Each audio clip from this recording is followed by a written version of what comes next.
Fala, meus camaradas e minhas camaradas, sou eu, Gabriel Oliveira, M.S. Sejam muito bem-vindos ao Podcap, o podcast do Cap Grapiúna. Estamos aqui hoje com a professora Solange Sampaio. E aí, Solange, tudo bem? Tudo bem, Gabriel? Como é que você está? Tudo em ordem. Maravilha. Muito feliz de estar aqui com você. Muito obrigado, eu que agradeço aqui a sua presença e ficamos muito felizes por você ter aceitado o nosso convite. Podemos começar o nosso bate-papo? Claro. Mas só um minuto. Antes de começar aqui, pessoal, gostaria de pedir para vocês curtirem, comentar e compartilhar aqui os nossos vídeos. Mas também ativar o sininho das notificações para toda vez que for postado você receber a sua notificação aí, tá ok? Sol, você aceita fazer uma audiodescrição aqui para os nossos telespectadores? Claro, sim. Mas começar aqui. Bem, pessoal, primeiramente, eu estou com uma camisa verde, um relógio no pulso esquerdo, na cor preta. Aqui, no meu fundo, tem uma cortina na cor vinho, uma mesa aqui numa cor marrom bem clarinho, um monitor, dois notebooks, um para mim e outro para Solange. E essa está sendo minha audiodescrição. Também tenho bigode, cavanhaque, minha barba não tá tão grande, né? Tá na média. E agora é com você, Sol. Sua audiodescrição, por favor. Eu estou aqui diante de Gabriel, né? À minha frente tem um microfone que eu estou usando para que seja gravada a nossa entrevista, nosso bate-papo. Eu tenho cabelo loiro, tenho olhos claros, estou usando um batom vermelho, que eu gosto muito. Eu gosto muito de batom. Uma blusa branca e um casaco preto com uma calça preta com listrinhas. Ótimo. Essa parte aí de batom lembra a Denise da primeira entrevista. É, né? Mulher normalmente é conectada com maquiagem. Com certeza. Mas antes de começar aqui o bate-papo para valer, as nossas perguntas, gostaria de tirar uma dúvida com você com relação ao seu tempo de carreira. Como surgiu a sua vontade de ser professora? Há quantos anos você está nessa profissão? Um pouco resumida aí do seu tempo de carreira. Oh, Gabriel, me fez buscar uma retrospectiva aí, né? Tem uma caminhada na educação de 30 anos. Esse ano estou completando exatamente, completei em março, 30 anos na educação. Comecei em 1994 oficialmente a ser professora contratada, né? Inicialmente lá no município de Aurelino Leal, que eu tenho muito orgulho daquele eixo ali, Aurelino Leal, Baitaba. Então, eu comecei como professora contratada assim que eu concluí o magistério. Minha formação inicial foi de magistério. Depois fiz concurso público para os municípios de Aurelino Leal e Ubaitaba. Fui aprovada nos dois, fiz a faculdade, o primeiro curso de História, né? Passei a ser professora de História. E de lá para cá eu fiz concurso do Estado, fiz concurso de Itabuna, fui trocando as atuações, desenvolvi atividades de coordenadora pedagógica, de gestora, de professora, gestora de escola pequena, de Fundamental 1, Fundamental 2 e médio, e me tornei, inclusive, gestora do Núcleo Regional de Educação, assim que ele foi criado. Era Núcleo Regional de Educação, quando deixou de ser DIREC, e depois passou a ser Núcleo Territorial de Educação, como é atualmente. Então, quando eu saí do núcleo, aí vem a parte interessante, que é a entrada no CAP, né?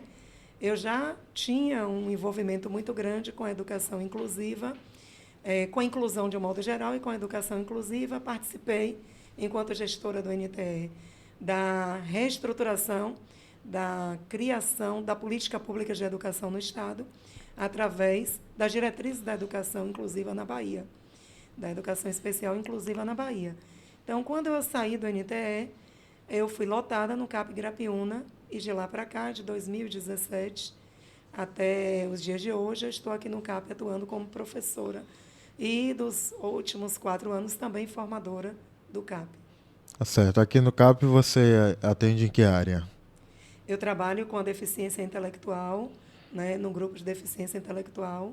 Portanto, trabalho tanto na formação quanto no atendimento dos alunos no AE da educação inclusiva de deficientes, né, pessoas com deficiência no campo da intelectual. Tá certo. Você falou no início do concurso que você fez em Aurelino Leal. É cidade natal? Não, minha cidade natal é Valença. Eu tenho uma história bem longa, assim, caminhando por esse Baixo Sul, extremos e sul da Bahia, né? Então, de Valença fui para Teolândia, de Teolândia para Aurelino Leal, depois minha residência, quando eu casei, foi em Ubaitaba, por 25 anos, e nos últimos 10 anos eu estou em Itabuna. Tá certo. Ótimo. Excelente, então. Pessoal, Solange, ela é especialista em leis da educação inclusiva. Certo, Solange? Certinho, né? A gente estuda aí muito sobre a inclusão e, com isso, a gente precisa conhecer as leis, né? Sim, com toda certeza. Para nós, pessoas com deficiência, temos os nossos direitos. É o que nos dá uma garantia, né, legal de termos o nosso direito atendido. Se não houver lei, ninguém é obrigado a cumprir o que está ali, né? Tá certo. Vamos começar? Tudo As bem, já perguntas. começamos, né, Gabriel? Não, agora com as perguntas para Tudo valer, bem. né? Aqui foi só o início. Solange, em que ano que foi criada a primeira lei de inclusão aqui no nosso país e o que ela agrega? Olha, Gabriel, uma pergunta um tanto difícil, porque nós não temos assim um marco único para a gente falar da lei da inclusão. Se a gente falar da educação, das leis na educação, a inclusão, na verdade, ela começou numa caminhada desde a redemocratização, com a Constituição de 88, que ela foi assim uma Constituição revolucionária na América, porque o Brasil passou a ter a Constituição que tratava ali dos direitos para todos, rompeu com vários paradigmas anteriores que traziam ali diferenciação, por exemplo, entre o homem e a mulher, né, direitos diferentes. Então, a gente começou a lidar com a inclusão desde a Constituição de 88. Em 90 e nos anos 90, houve um movimento brasileiro muito grande para participar dos eventos internacionais, que culminou na Convenção de Salamanca, na Espanha, em 1994, onde foi declarado ali, né, o acordo universal para que houvesse inclusão em todos os países. O Brasil retornou de lá, discutindo internamente, né, como é que estava a questão da inclusão no Brasil. E, a partir dos anos 2000, na verdade, nós tivemos uma mudança política no país, uma virada de chave aí, da década de 90 para o início desse século, né?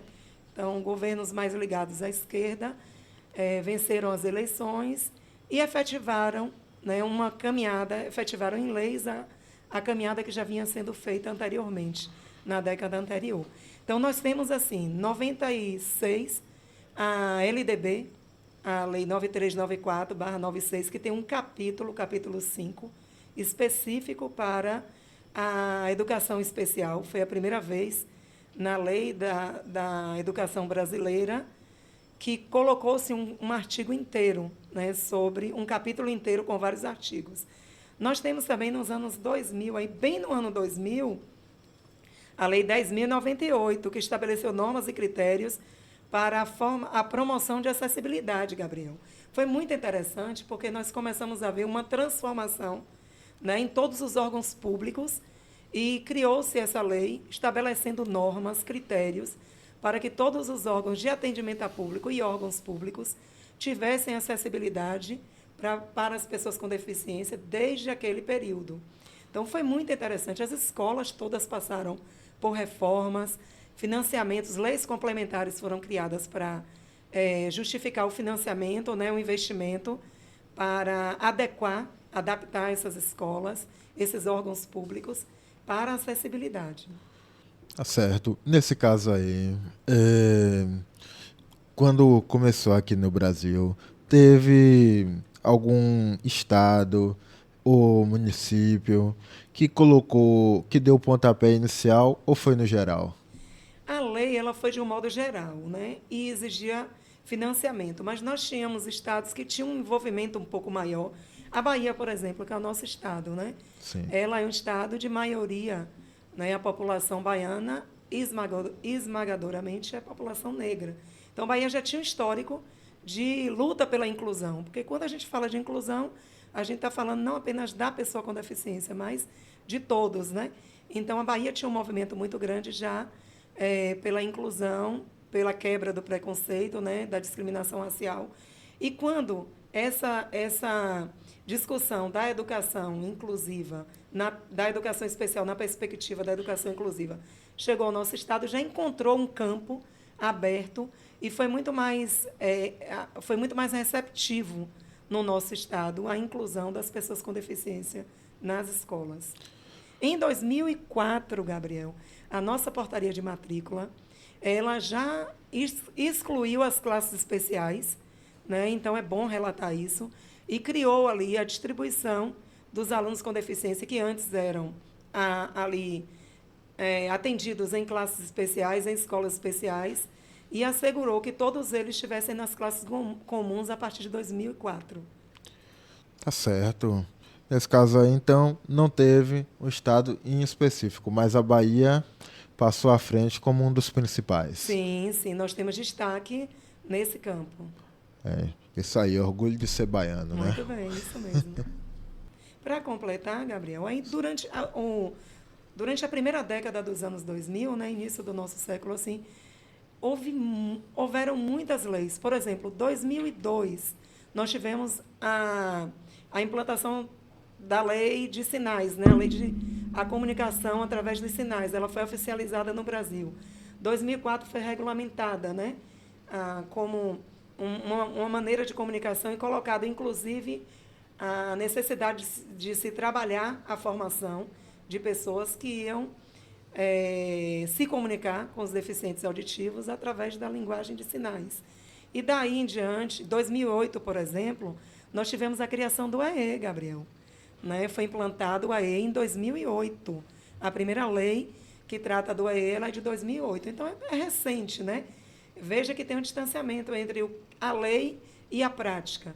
Então, nós estamos ainda no processo de efetivação das leis criadas. Certo, nesse caso a linguagem de sinais é a Libras, né? Isso. E quando foi criada a Libras? Olha, aqui no Brasil ela foi instituída em 2002 e vem sendo regulamentada, né?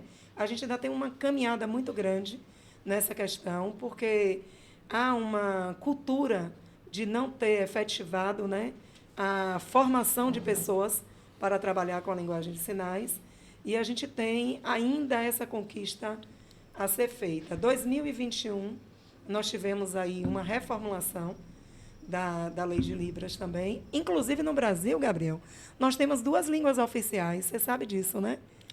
Nós temos a língua portuguesa brasileira, que é a primeira língua, e a segunda língua oficial do Brasil é exatamente Libras, legalmente instituída como língua oficial.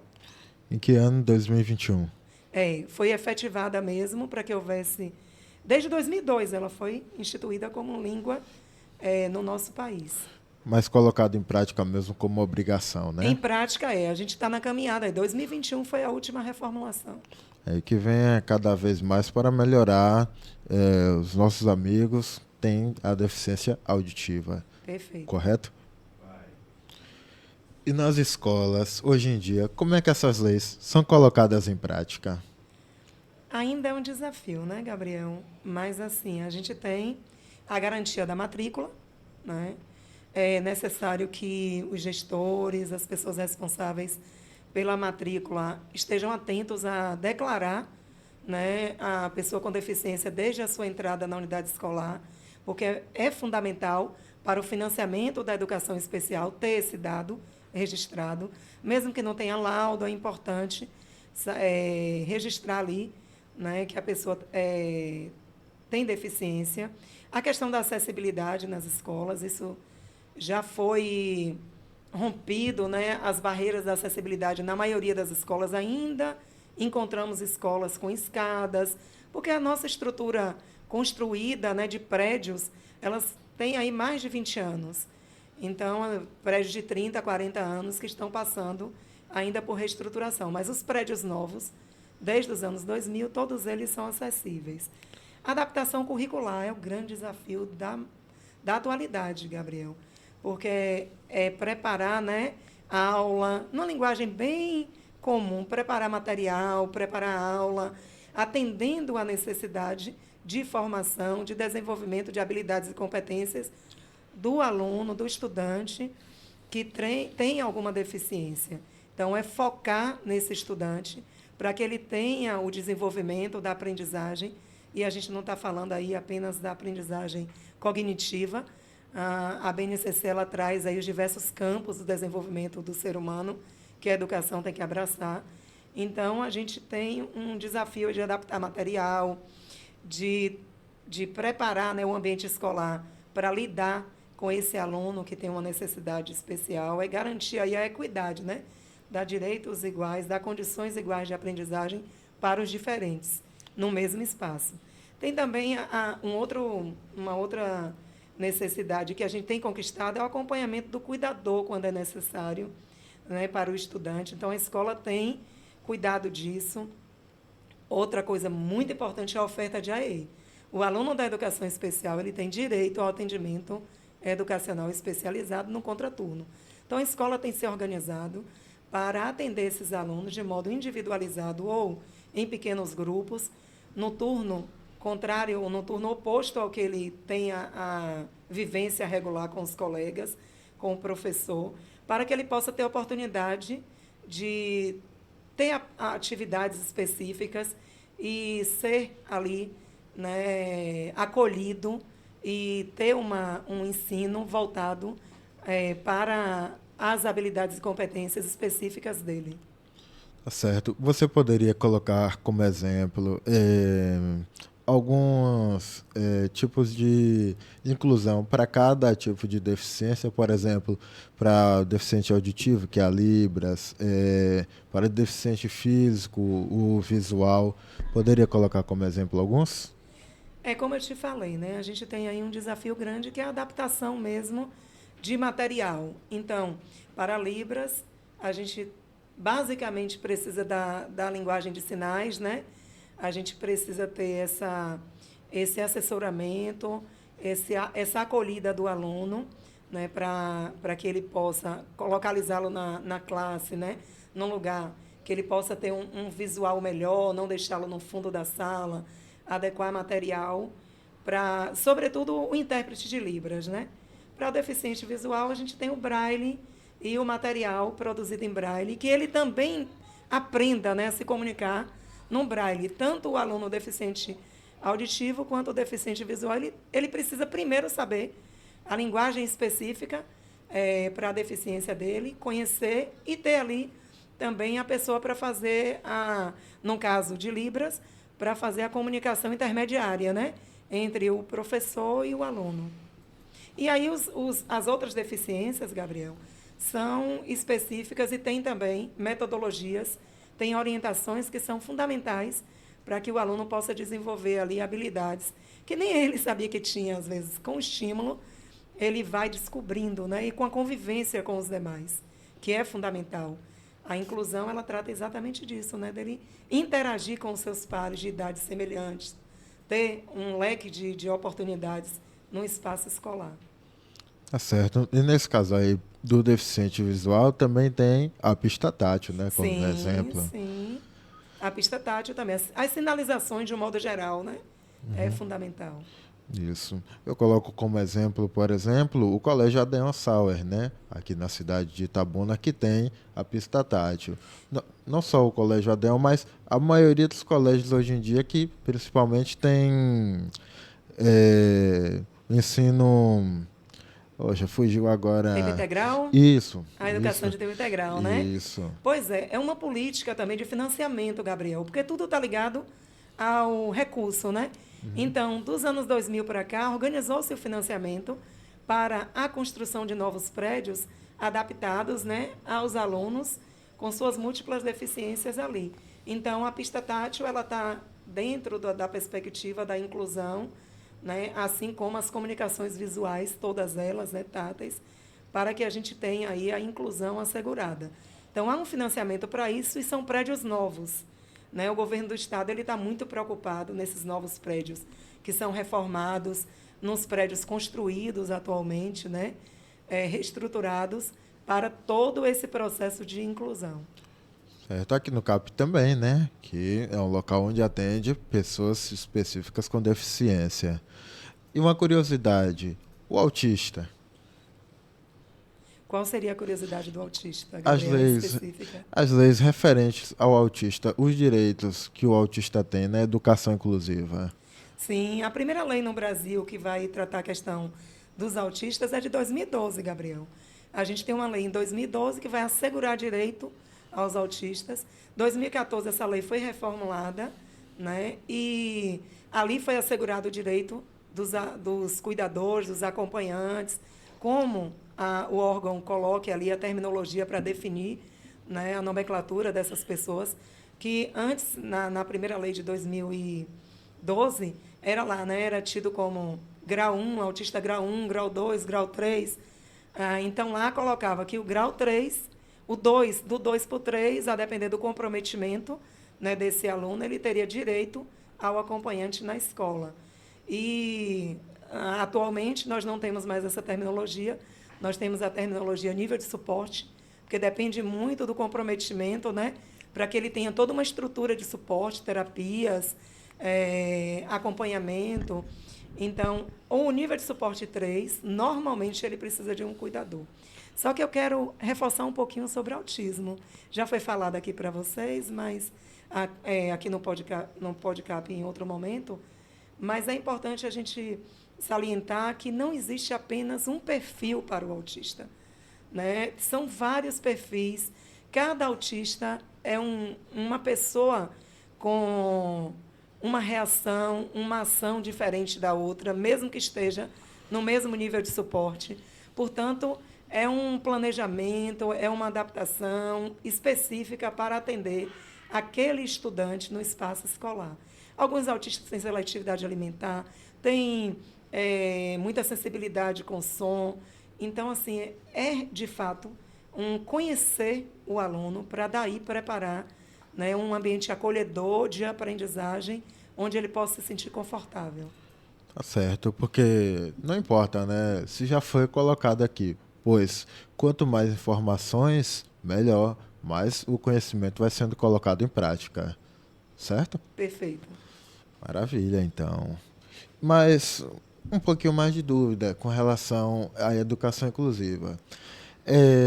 Sobre essa parte, ela é colocada mais em prática nas cidades, nas pequenas cidades do interior ou nas cidades de maior porte?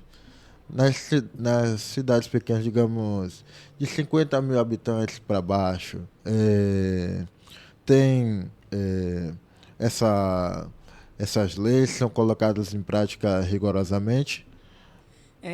Perguntinha bem complicada, Gabriel, porque assim tem várias nuances para a gente avaliar. Por exemplo, nas cidades maiores, acima de 50 mil, como você coloca, existe uma atuação mais incisiva de acompanhamento, de monitoramento, de organização desse coletivo, né, dos coletivos que cuidam da defesa desses direitos. Então, isso é importante, tanto o Ministério Público quanto os coletivos, as associações. Mas, devido à dimensão de atendimento, às vezes se torna mais difícil, inclusive. E, por isso, os movimentos se intensificam. É uma via, né, de mão dupla aí. Nas cidades pequenas, abaixo de 50 mil, sobretudo aqui na nossa região, nós temos cidades aí de 20 mil, 30 mil, 10 mil, nessa faixa. Tem um lado positivo, que todo mundo conhece todo mundo, portanto, cria ali mecanismos de apoio, né? Mesmo não sendo associações. É mais fácil acompanhar diretamente numa cidade pequena, mas as oportunidades são menores. Isso de um modo geral. Na educação, é preciso ser igual em todos os espaços, independente do município ser grande ou pequeno, o direito é o mesmo, portanto, o atendimento deve ser na mesma perspectiva. Tá? Então, quando a gente fala do amplo, dos direitos no social, na saúde, né? Na educação, quanto maior na cidade, maior o desafio de atender. Na cidade pequena, fica mais fácil porque todo mundo conhece, como eu te falei, e acaba acolhendo ali um pouco melhor. E nesse caso, Sol, quais são as falhas existentes na educação inclusiva aqui no Brasil? Nós temos apenas 24 anos aí, né? Nós estamos em 2024. Nós temos as primeiras leis que foram assegurando. Na verdade, desde 96, né, da LDB, mas a garantia, o financiamento, ele começou nos anos 2000. Então, nós temos aí em torno de 2 décadas e meia de política pública da educação inclusiva, da educação especial na perspectiva da educação inclusiva. Então, nós temos muitos desafios, né, dificuldades e desafios, Gabriel. Nos últimos 5 anos aí, nós temos um investimento muito grande na formação de professores. Porque, veja bem, como eu falei aí de datas, historiadora que sou, né?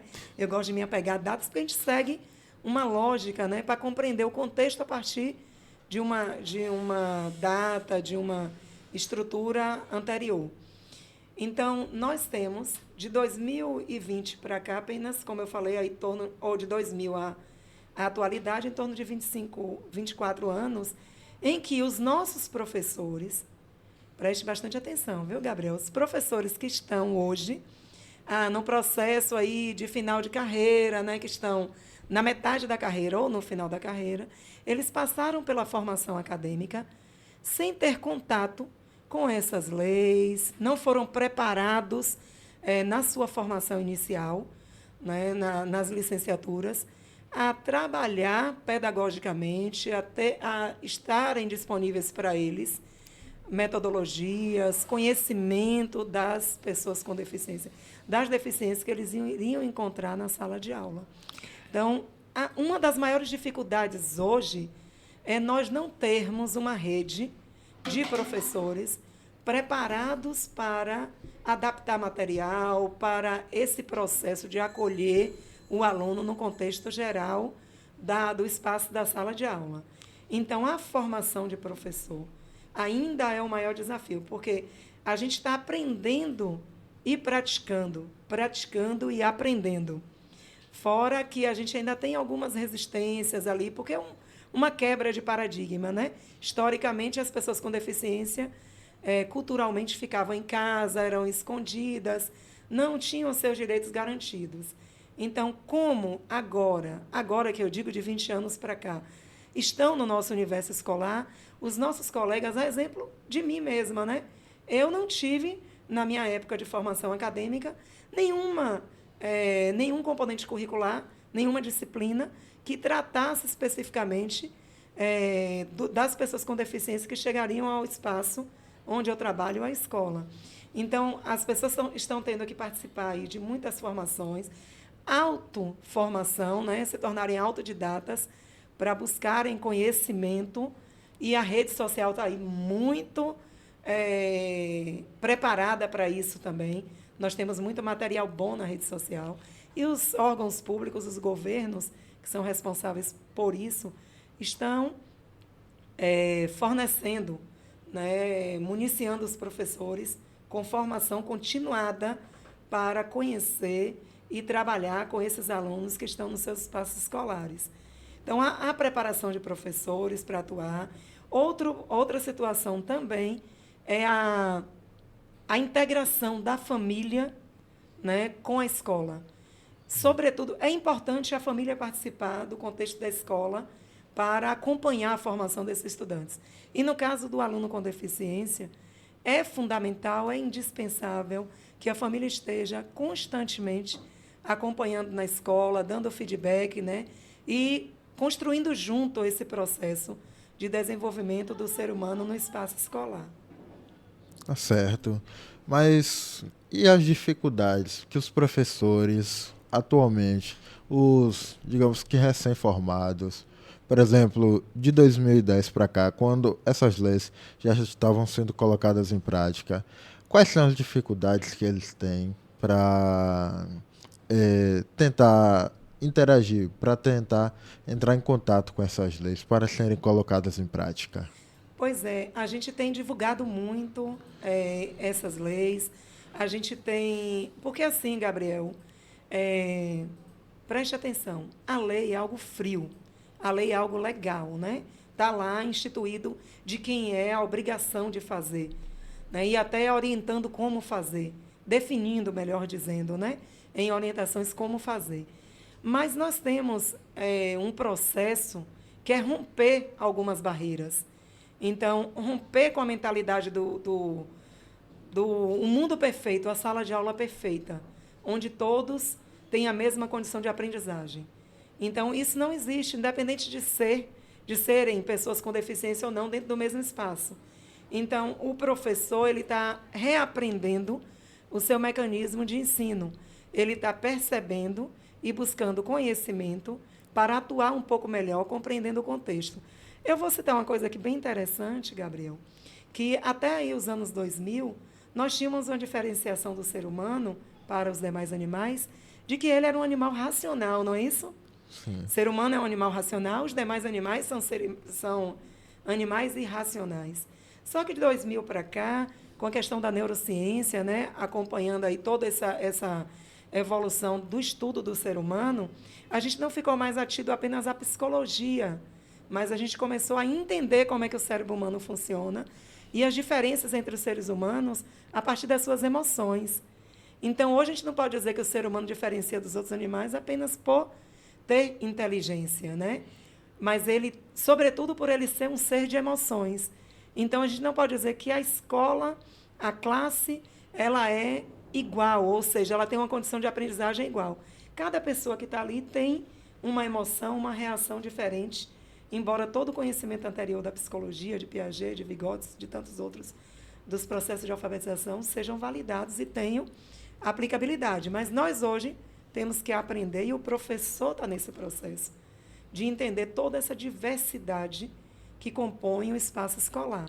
E dentro dessa diversidade está também a pessoa com deficiência, que aí exige uma adaptação específica. Tá? Então, é um caminho, isso é uma dificuldade muito grande para o nosso colega professor, para todos nós, que é entender esse contexto do ser humano atual, né? E aplicar material, metodologia específica, compreendendo desde o processo da aula ao processo de avaliação, né? Que é um processo que deve ser repensado constantemente. Tá certo. Nesse caso aí, como você falou, questão da família, para essas leis estarem sendo colocadas em prática rigorosamente, os pais, os responsáveis, têm que estar nas escolas pedindo, insistindo, correndo atrás do direito dos seus filhos, dos seus responsáveis, certo? Certinho. E a gente tem estimulado muito isso, né? A gente tem convidado os pais, inclusive existe uma rede de apoio, Gabriel, que não é apenas a educação, né? Na educação inclusiva, a gente precisa compreender que a gente tem parceiros. A gente tem Conselho Tutelar, a gente tem a Secretaria de Assistência Social, que é de ação social, de promoção. A gente tem a saúde, que trabalha muito linkado. Por exemplo, aqui no CAP, a gente recebe estudantes de outros municípios que vêm no carro da saúde, né? Então, a saúde faz esse transporte dos estudantes para serem atendidos aqui no CAP, estudantes de outros municípios. Então, na verdade, há uma rede que se junta à família para proporcionar essa estrutura de deslocamento, de atendimento, seja médico, seja assistência social, seja ali pessoas que estão em vulnerabilidade social, que tem dificuldade de conseguir lá o BPC, né, o seu benefício, o pessoal da Secretaria Social acompanha, orienta, encaminha. Então, quando a família dialoga com a escola é o vetor. A escola é o mecanismo mais fácil de articular todos esses outros. Então, a escola acaba atuando como principal ali, o principal responsável por toda essa integração da política pública que os pais desconhecem, às vezes, Gabriel. Não sabe que tem direito a um benefício, não sabe que tem direito ao acompanhamento, às terapias. Né? Por exemplo, de 2020 para cá, as terapias elas são obrigatórias. A Lei Romeu Mion, ela coloca lá em 2020 a obrigatoriedade desse conjunto de cuidados com o autista, por exemplo. Então, quando a família se aproxima da escola e dialoga e se abre, a escola acolhe essa família, é outro ponto muito importante. A escola precisa ter sensibilidade para acolher essa família. Né? Então, quando isso ocorre, a rede se estrutura de forma muito consistente e a criança, o adolescente, ela passa a ter um atendimento melhor em todos os setores, em todos os segmentos.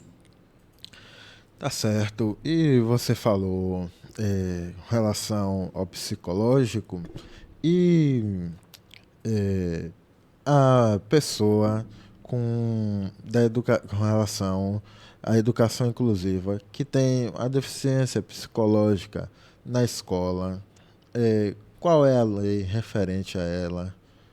Qual Muito seria? bem, Gabriel. Pergunta ótima. Isso é muito importante também. Porque o espaço escolar ele vem sendo modificado, Gabriel. Antigamente é também uma palavra do meu contexto da história, né? Bem legal isso. Há um tempo atrás, né, a escola era o espaço de quem? Do aluno, do professor, do diretor, do coordenador e das pessoas que trabalham ali no apoio da escola, né? Na limpeza, na alimentação, na portaria. Era esse o espaço. E os pais, quando vinham a convite. Hoje, o espaço escolar é outro, totalmente reestruturado. O financiamento da educação, inclusive, desde 2020, ele permite a contratação de psicólogos pelo Fundeb, que é o financiamento da educação. Então, a escola já pode, a escola não, o órgão público, que é o governo, responsável pelo financiamento, pode pagar o psicólogo para atuar nas demandas da educação com o recurso da educação. Porque o grande problema era quem vai pagar esse profissional. Então, hoje as escolas têm atendimento psicológico dentro da escola, porque é possível pagar esse profissional.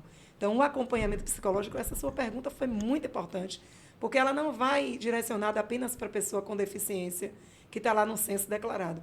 Ela vai para qualquer transtorno, né? Transtorno da ansiedade, todos os outros transtornos desse mundo, dessa sociedade líquida que a gente vive, né? Dessa condição tão desgastante psicologicamente para a gente.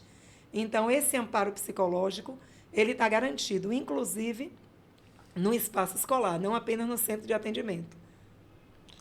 Tá certo. E, além das escolas, isso também serve para as faculdades, as universidades, certo? A educação de um modo geral, sim. De um modo geral, né? Ok.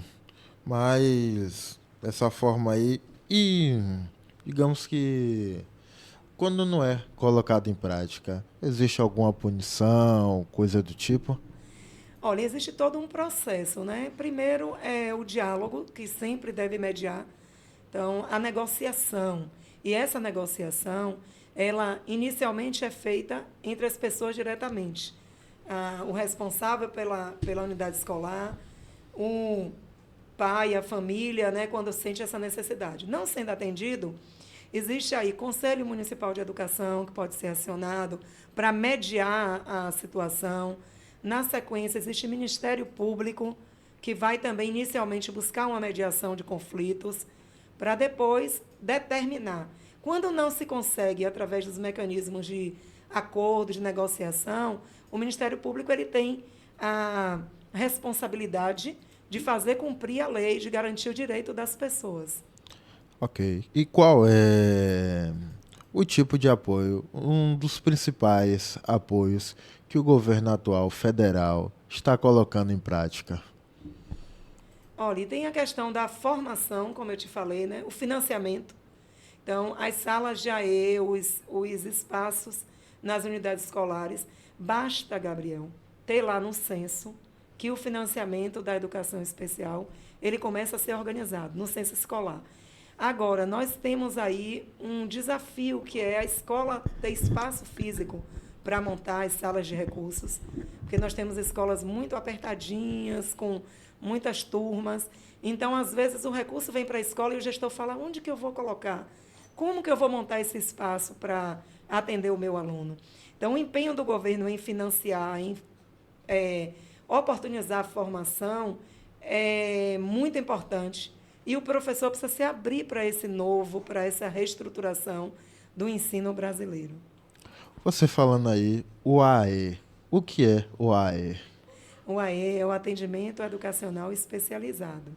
É quando aquele estudante ele é encaminhado para um professor, né, um técnico de AE, que ele tem formação específica para atuar com aquele estudante no turno oposto ao da matrícula convencional.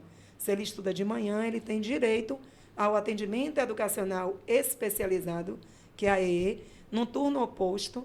Nesse espaço, com esse profissional, ele vai receber atividades, oficinas, material específico para que ele possa desenvolver autonomia para a vida. Não é um reforço escolar. Tá? Se trabalha também, claro, a questão da cognição do estudante, a depender do comprometimento e da condição de avanço dele. Mas o que se quer é o desenvolvimento do ser humano integral para a autonomia. Então, para que ele tenha autonomia. E aí, vários mecanismos são acionados, vários recursos são usados para promover essa autonomia. Então, por exemplo, no AE, eu falava nesse instante da questão da linguagem, né? O braille, a linguagem de sinais, no AE, ele vai aprender, se ele não souber, a se comunicar, né, através desses mecanismos, né? Então, o auxílio do AE é muito importante. Esse atendimento é fundamental. E não é reforço escolar. É algo individualizado. Tanto que o professor do AE, o técnico de AE, ele tem o PDI, que é o Plano de Desenvolvimento Individualizado do Estudante. Cada estudante tem um plano para ele. O professor senta, o técnico senta e elabora, a partir do conhecimento que ele tem do estudante, ele elabora um plano e ali ele vai desenvolvendo as potencialidades desse estudante para ter autonomia na vida. Tá certo, ok. Excelente. O que você vem explicando até o momento, grandes curiosidades que estão sendo colocadas em prática. Pode perguntar, Gabriel, fique à vontade. Mas a timidez não já foi embora, né? A minha, sua. Você já está me chamando de Sol? Nem contou que eu tenho um apelido que é Sol, né? Que é a abreviação do meu nome. Mas aí é a forma que você já é conhecida aqui no Isso. CAP. Coisa carinhosa, apelido carinhoso. Obrigada. E na sua opinião, qual é a maior importância da inclusão atualmente? Gabriel, pergunta maravilhosa.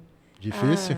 Muito boa de responder e que daria aí um novo podcast, né? Essa pergunta. Mas, assim, a inclusão, ela não se relaciona apenas à educação especial, né? A educação especial é um recorte da política pública de inclusão no nosso país. Vou voltar aí um pouco à minha formação de historiadora, né, Gabriel? Te fazer pensar aí nas aulas de história. A gente tem um país que teve, na sua essência, uma miscigenação na construção da sua história.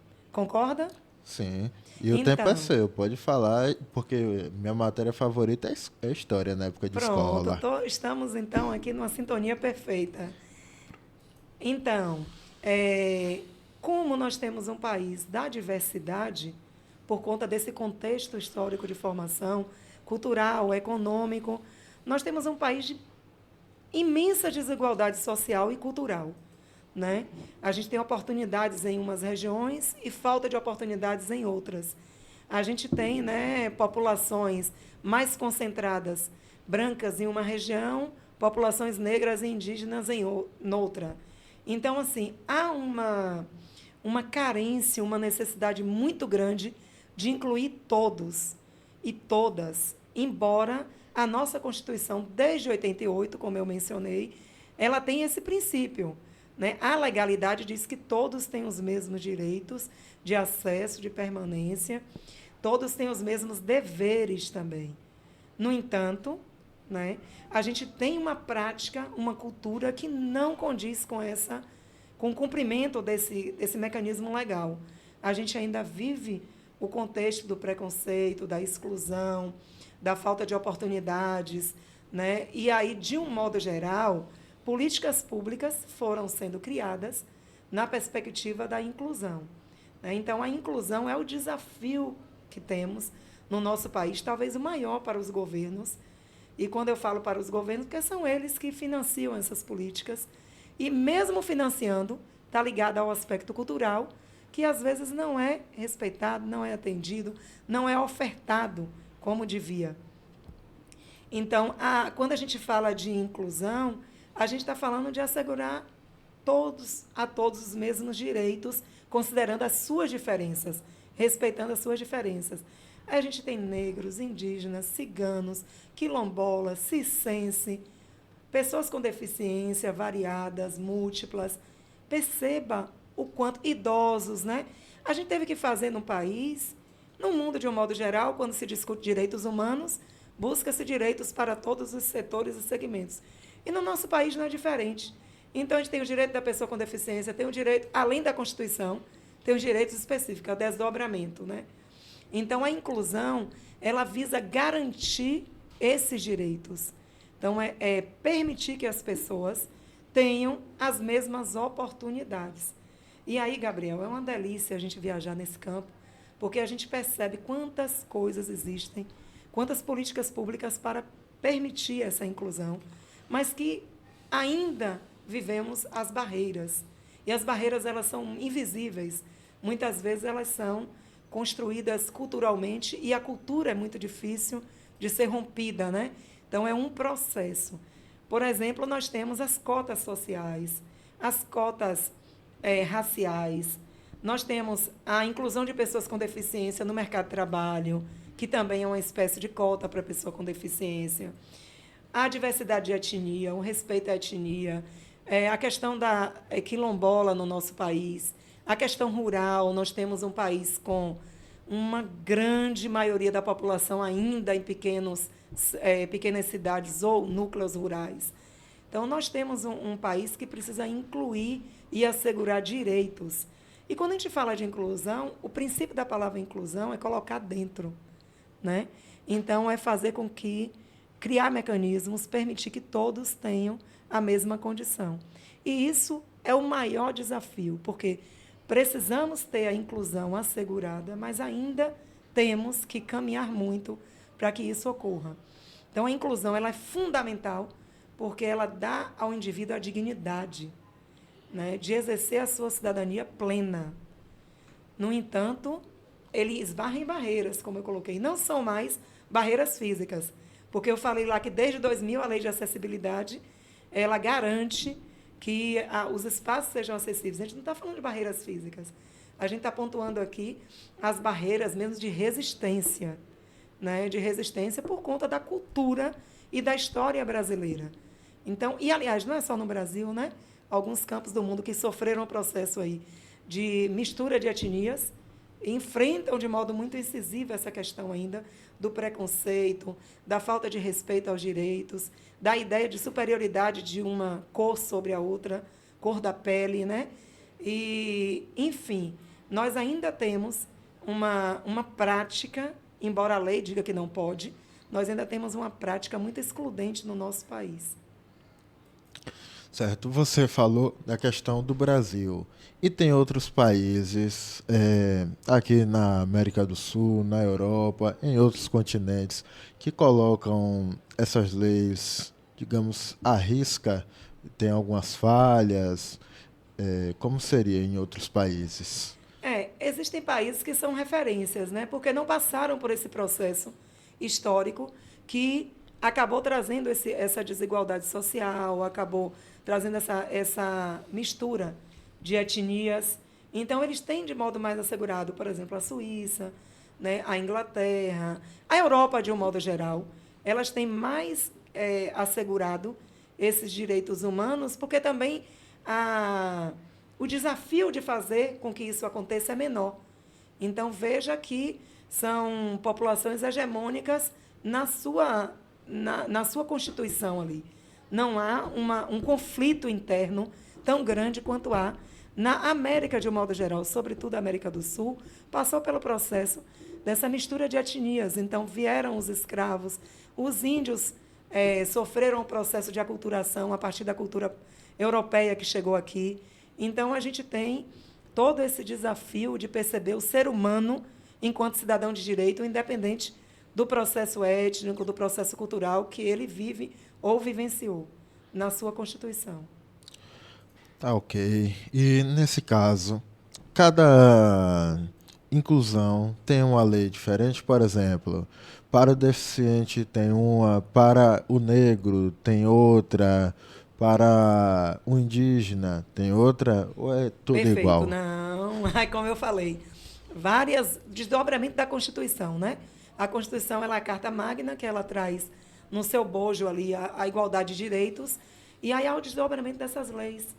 No caso da pessoa com deficiência, é um dos mais recentes.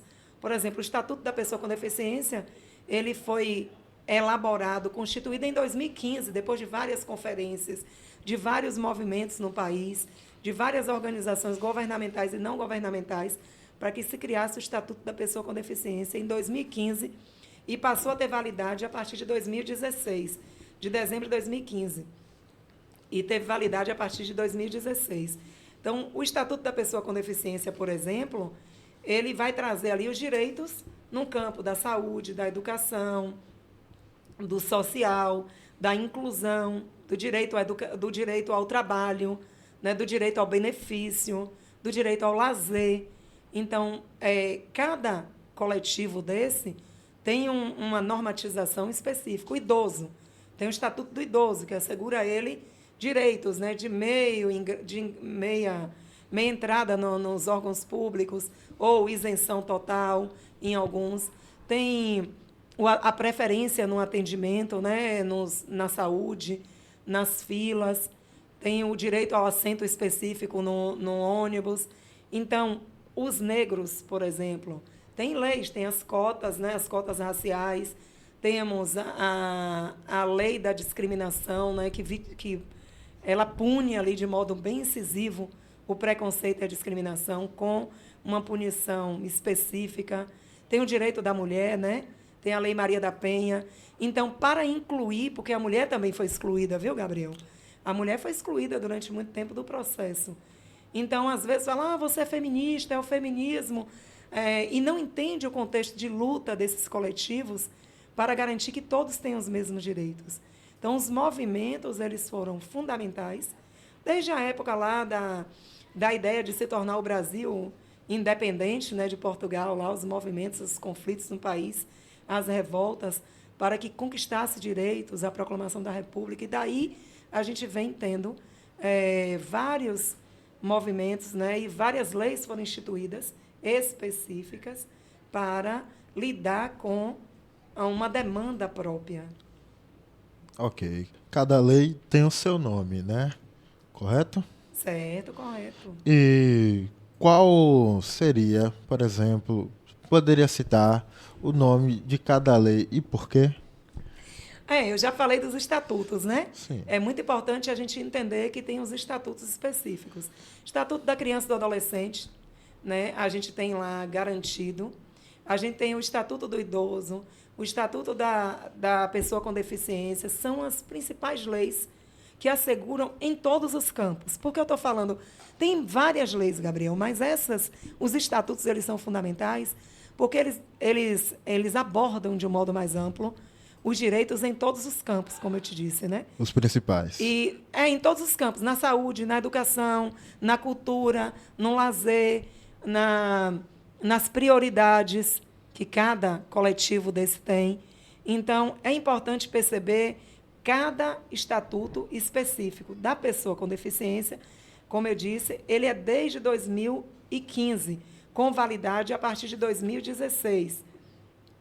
O Estatuto da Pessoa com Deficiência, ele é fundamental, porque, munido dessa lei, vai ser muito mais fácil você argumentar e exigir, né, ali, de modo não impositivo, mas de modo legal, que não precisa brigar. Eu costumo dizer que o campo da briga é jurídico. A gente, às vezes, grita, fala, mas quando a gente conhece a lei, existe um campo jurídico aí que vai obrigar. A gente gritando, às vezes, a gente até te dá um louco, desequilibrado, e não encaminha muito as coisas.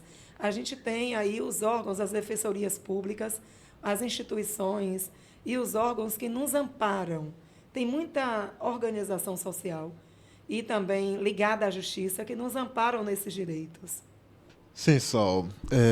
Como o tempo passa rápido, né? Eu gostaria de saber a sua opinião aí do podcast e as suas considerações aqui sobre o nosso bate-papo. Bom, maravilhoso, né, Gabriel? Foi um momento, assim, está sendo um momento de reflexão, né, sobre a inclusão, fundamental para todos nós, sejam pessoas, público-alvo aí da inclusão, todos nós somos. Em algum momento a gente precisa ser incluído. A gente está excluído de alguma coisa sempre. Não é mania de perseguição, não é entender. O desafio é entender os nossos direitos e buscar agir de acordo com o que nos é legalmente garantido, assegurado. Então, quando a gente tem esse conhecimento, o conhecimento é libertador, Gabriel. Eu costumo dizer que o conhecimento liberta as pessoas a partir do momento que a gente tem consciência do que pode e do que não pode. Porque conhecer não é apenas dizer eu tenho, eu posso, eu quero. É também eu não posso. Né? É dizer eu não devo, não me convém. Então, é um equilíbrio numa balança a gente conhecer. E o conhecimento ele é fundamental. Aqui o podcast, esse podcast, ele é muito importante porque ele aborda, né, situações de um modo aí muito descontraído que são fundamentais.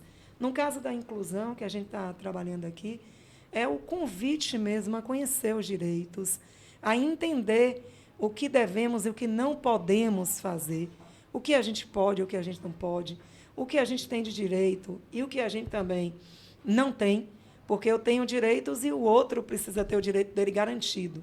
Então, eu também preciso recuar em muita coisa.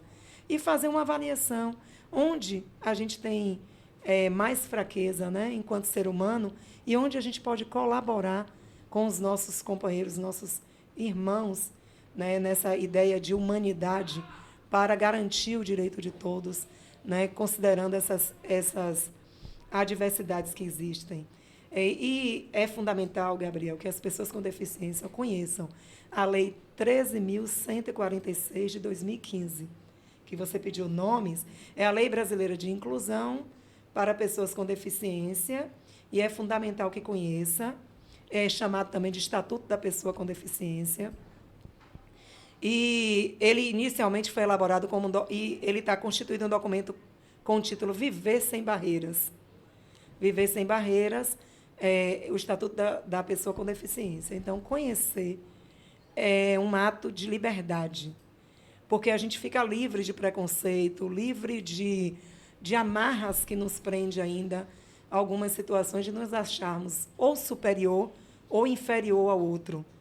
Nós somos cidadãos de direito, e esses direitos devem ser respeitados. Né? Então, assim, o podcast foi muito importante para a gente ter esse momento de reflexão. E você, esse amor de pessoa que deixa muito à vontade, né? Assim, na intimidade, Sol e Gabriel. Que bate-papo muito legal, né? Eu que agradeço, né, pela sua presença. Acho que você não conhece muito, mas se você quisesse, poderia me chamar de Biel, né, que também é o meu apelido. Pronto, Sol e Biel. Já vamos, no próximo podcast a gente vai se tratar assim, né? Sol e Biel, tá bom? Tá certo, é apelido de infância. Antigamente eu não curtia muito, mas depois virou minha marca. Ótimo, que bom. É bom a gente receber um apelido, porque dá um tom de intimidade, né, de acolhida. Isso, uma de forma afeto, carinhosa. carinhosa. Tá certo, Sol. Eu agradeço muito por você ter comparecido ao Podcast hoje. Fico muito feliz pela sua presença e espero que você volte logo, logo com muito mais curiosidades para serem colocadas em prática. Obrigada, Gabriel. Estou à disposição. Sou dessa casa, né? Sou do CAP. Aqui eu pretendo estar e não quero me aposentar tão cedo, mas a lei diz, olha a lei, diz que em breve eu já vou estar também de despedida. Mas estamos nessa causa da inclusão, tá, Gabriel? É um desafio. Conte sempre conosco. Mas nesse caso é sempre bom desobedecer um pouquinho, né? Porque é pra coisa boa, né? Tá certo, vamos ver. Um abraço, Gabriel. Valeu. Mas antes de encerrar aqui, eu peço a você, amigo, amiga, que está assistindo aqui o nosso podcast, não se esqueça de se inscrever no nosso canal, clicar no sininho de notificações, curta, comente e compartilhe. Esse foi mais um podcast e até a próxima! Podcast.